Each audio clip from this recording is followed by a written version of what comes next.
Oi, pessoas!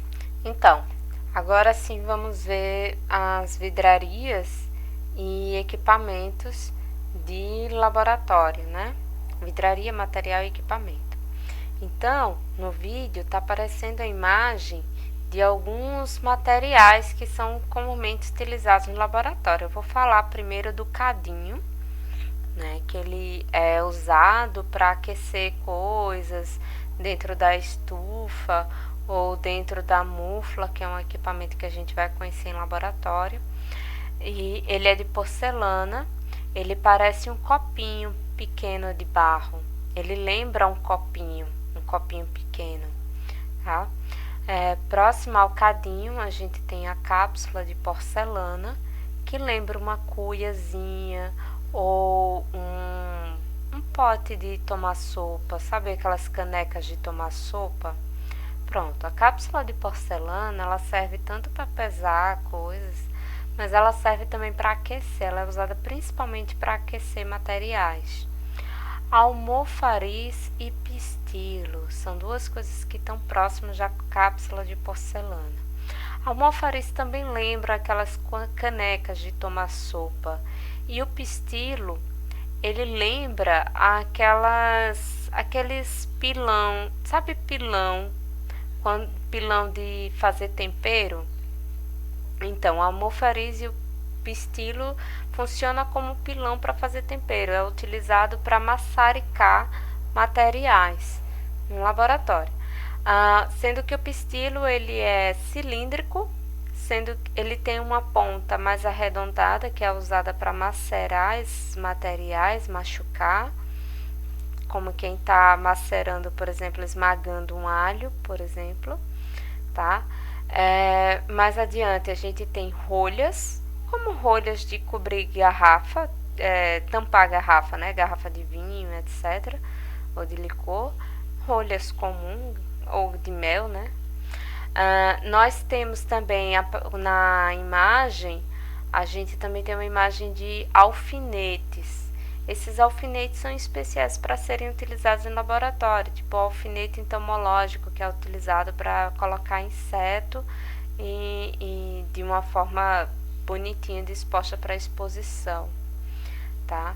Então não é tipo aquele alfinete de costura, embora normalmente a gente usa alfinete de costura para suprir a carência de um alfinete entomológico.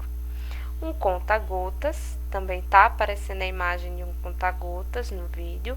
O conta-gotas é como um conta-gotas que vem em um frasco de remédio, que tem uma extremidade emborrachada e o resto tem uma parte que é de acrílico, tá? Material que parece um plástico.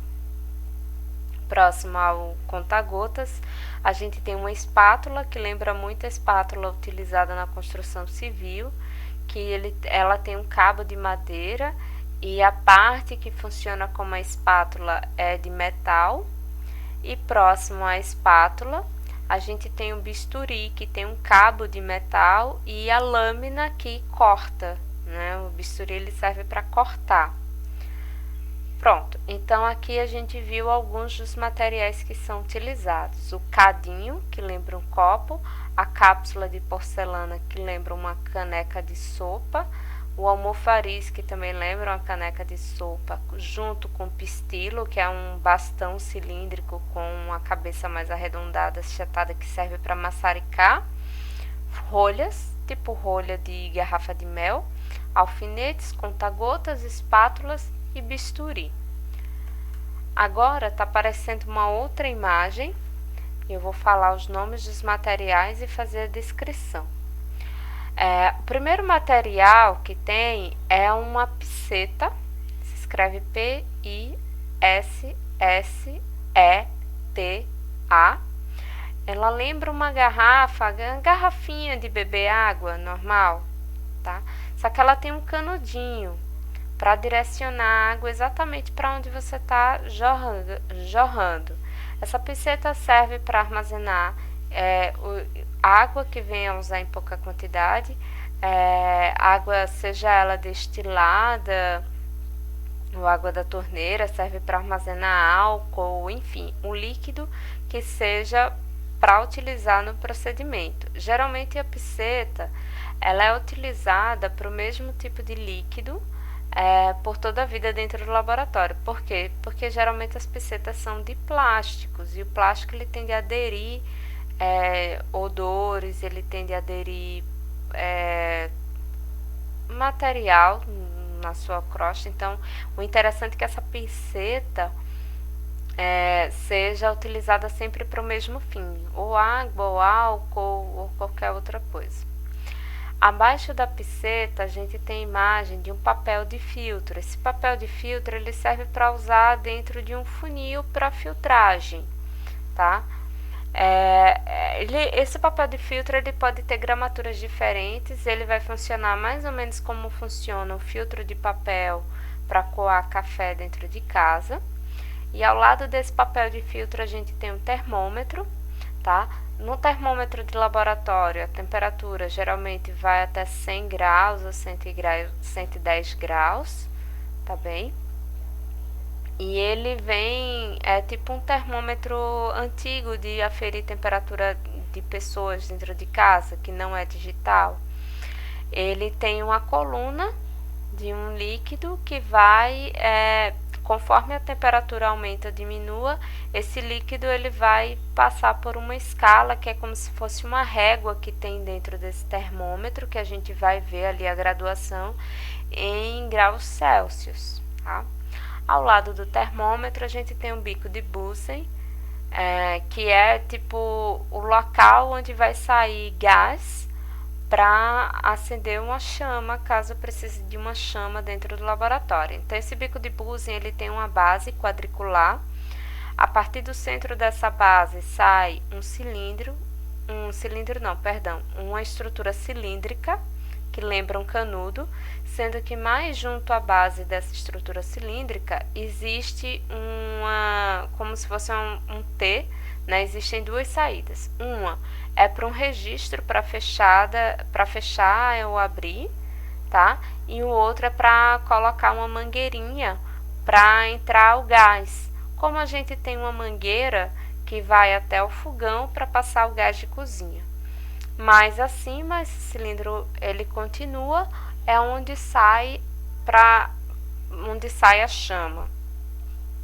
Ele tem uma certa altura que é para a região que sai a chama não ter contato com a parte que está pregada a mangueira por onde entra o gás, para a chama não ter contato com o gás da mangueira, não ter contato com a mangueira. Ao lado do bico de Bunsen tem uma outra imagem com outro bico de Bunsen, mas em cima do bico de Bunsen tem um tripé feito de metal. E em cima do tripé tem uma tela de um material chamado amianto. Essa tela serve para dar um suporte àquilo que eu vou colocar em cima do tripé para aquecer. E ao lado da tela de amianto, a gente tem uma pinça hemostática. É uma pinça que lembra uma tesoura, mas não é uma tesoura porque ela não corta. É uma pinça que serve para segurar as coisas, tipo coisas quentes, por exemplo. Quando eu fecho, essa pinça está segurando alguma coisa. Quando eu abro, eu estou soltando alguma coisa, tá? Serve para segurar objetos mais achatados. Mudei a imagem, agora está aparecendo duas escovinhas para limpar a vidraria que se assemelham a escovas de limpar materiais dentro da cozinha, tá? São escovinhas que têm tamanhos diferentes, formatos diferentes da parte que é usada para escovar esses materiais para limpar a vidraria, que é para tirar o resíduo do que foi utilizado no vidro. Ao lado tem um outro instrumento que também lembra a tesoura, só que as extremidades não são retas, elas são curvas, porque ela serve para pegar o cadinho, que foi um outro material citado aqui, um cadinho quente. Então é algo tipo uma tesoura, só que ele não se fecha completamente no sentido de que ele não tem a estrutura da tesoura, que a tesoura ela é toda reta. Esse não, esse faz uma curva para um dos lados, as duas pontas fazem curvas para um dos lados, que é o que vai dar suporte para pegar o cadinho quando ele estiver quente. Perto dessa pinça para cadinho, que é o nome desse material que parece uma tesoura, mas que é para pegar cadinho quente, o nome dela é pinça para cadinho. Perto dela tem pinças, que são pinças que servem para pegar objetos muito pequenininhos, materiais pequenininhos, que tem as pontas bem agudas, tá? Lembra um pouquinho a pinça de fazer sobrancelha, por exemplo. Abaixo das pinças tem uma figura que é de um equipamento que a gente chama de banho-maria. Banho-maria serve para fazer banho-maria. Tipo banho-maria como a gente faz em casa, né? Aquece a água e coloca um produto dentro para aquele produto tipo aquecer via banho-maria. Tá ligado? Ao lado do banho-maria tem uma pera. O nome disso é uma pera, vou descrever. É de borracha, geralmente é da cor preta.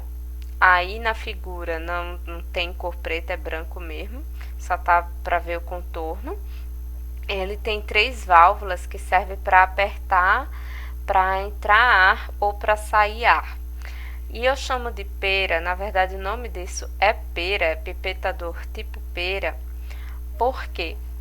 Porque você tem uma parte do pipetador que você vai apertar que está em cima, a paradinha que eu tô mostrando, ela é de borracha, tá? Então é como se fosse uma bola de borracha. Aqui embaixo da bola de borracha tem toda uma estrutura cilíndrica de borracha ligada a uma outra válvula. Então em cima dessa bola de borracha tem uma válvulazinha que a gente aperta com dois dedos e ao mesmo tempo aperta a bola de borracha, que serve para esvaziar essa pera. A gente chama de pera, tá? Aí para sair todo o ar. E embaixo no cilindro, embaixo dessa bola de borracha, tem outra válvulazinha que a gente aperta para ir entrando o ar. Isso serve para, como é que eu posso dizer? Sugar e esvaziar coisas que estão dentro de um vidro, líquidos na verdade, que estão dentro de um vidro chamado pipeta. Então essa pera é chamada de pipetador. Isso é um tipo de pipetador, tá? Ao lado desse cilíndrico que tem a válvulazinha para encher de ar a pera, a gente tem uma saída, como se fosse um canudinho, e outra bolinha de borracha, né, que ajuda a esvaziar totalmente a pipeta, que é o vidro que vai sugar líquidos, como se fosse um canudo, tá? Então, a pera é um pipetador interessante para colocar líquidos dentro de uma pipeta. A pipeta é um vidro que lembra um canudo. Mais adiante a gente vai falar melhor dele. Eu mudei aqui as imagens. Agora a gente está vendo mais materiais, entre eles uma estante que serve para apoiar tubos de ensaio. Essa estante ela é retangular, tem as entradas para tubo de ensaio, que seria do tamanho exatamente do tubo de ensaio. Então essas entradas ficam apoiadas numa parte de plástico em cima, tá? E mais embaixo tem um outro suporte, tem um pedaço de plástico que vai servir para apoiar o tubo. Então o tubo ele entra pelo buraco da parte de plástico de cima e ele fica apoiado na parte de plástico que está embaixo. O tubo de ensaio ele é arredondado embaixo, mas na estante para tubo de ensaio ele não cai, porque ele fica numa espécie de buraco, tá? E essa estante de tubo de ensaio ela é retangular e tem tamanhos variados conforme cada marca, modelo, etc. Existe estante de tubo de ensaio que só dá para colocar 6 tubos de ensaio, existe estante de tubo de ensaio que dá para colocar 20 tubos de ensaio. Abaixo da estante de tubos de ensaio tem uma cuba de coloração. Essa cuba de coloração ela serve para preparar lâminas. Lâminas é um vidro utilizado para observar coisas em um microscópio no laboratório. É um vidro retangular, achatado, pequeno, tá? Frágil. E essa cuba de coloração, ela suporta colocar lâminas para depois colocar dentro de um equipamento, enquanto essas lâminas estão passando por um processo de coloração para averiguar a presença ou ausência de determinados grupos de bactérias. Próximo à cuba de coloração, ao lado, a gente tem um suporte universal com garras. O suporte universal, ele tem uma base, que geralmente é quadricular, e ligada a essa base em um canto num dos lados, não é no meio, é bem do ladinho mesmo, já perto da superfície desse quadrado, não no interior dele. Tem um cilindro, tipo um cilindro que eu digo é uma haste cilíndrica que serve para colocar garras. Essas garras são um conjunto de parafuso e metais que ajudam a apoiar os vidros nesse suporte para poder colocar, por exemplo, vidros um em cima do outro sem bater um em cima do outro, para fazer, por exemplo, uma filtração, tá? Então, existem garras diferentes conforme o tipo de vidro que eu queira colocar. Então, nesse suporte universal tem duas garras presas nele, uma garra que dá para colocar um vidro mais fino e uma garra que dá para colocar um vidro mais largo, tipo um balão para aquecimento, um balão de fundo redondo. Essa garra que tem um balão, que dá para colocar um balão de fundo redondo, geralmente é chamada de suporte, tá? Que também está mostrando ela separadamente acima da figura do desenho do suporte universal. Ao lado do suporte universal, a gente tem o tripé, né? Que é uma estrutura que tem 3 pés, por isso o nome tripé, e eles estão dispostos de forma equilátera, equidistantes, que eu quero dizer. Esses 3 pés, eles não ficam juntos, eles estão ligados em uma espécie de círculo de metal, que ele é vazado no meio não tem nada, tá? E eles são distantes, eles têm a mesma distância uns dos outros. Acima do tripé tem um pegador, sabe o prendedor de roupa? Só que a diferença do prendedor de roupa para esse pegador, que serve para pegar tubo de ensaio, é que um dos lados da madeira onde a gente abre e fecha, ele é bem grande, que é para dar espaço da mão segurar. Ele é interessante para pegar um tubo de ensaio que está quente, por exemplo, que se eu fosse pegar com a mão ia queimar minha mão. E ao lado desse pegador tem uma garra que é fixada em suporte universal, que eu já comentei antes. Ela é de um conjunto de parafusos e metais de tal forma distribuído que pode ter formas diferenciadas, que é para ajustar a vidraria a qual ela vai se agarrar para poder juntar, né, no suporte universal. Ao lado do tripé, a gente tem um suporte, tem uma figura que é um suporte de lâminas. É uma caixinha para guardar lâminas. As lâminas são vidros retangulares que servem para observar coisas dentro de um laboratório. Esse vídeo vai ficar por aqui para não ficar muito grande, tá? Eu espero que eu tenha conseguido descrever todos os materiais utilizados até então no laboratório. O próximo vídeo a gente vai falar dos vidros. Eu vou descrever os vidros e equipamentos para vocês, tá? Até o próximo.